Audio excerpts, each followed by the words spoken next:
Das heißt, wir drechseln ungefähr bis hierhin und dann bleibt das stehen. Das heißt, wir nehmen das Stück zwischen die Spitzen erstmal.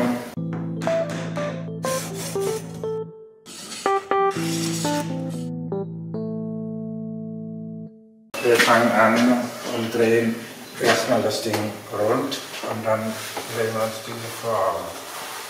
Also gewissermaßen eine Eiform.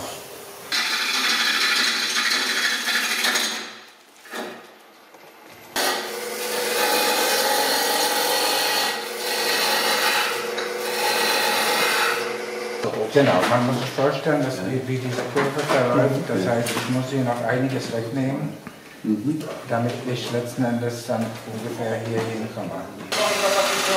Genau, ja. Und hier, das wird dann schon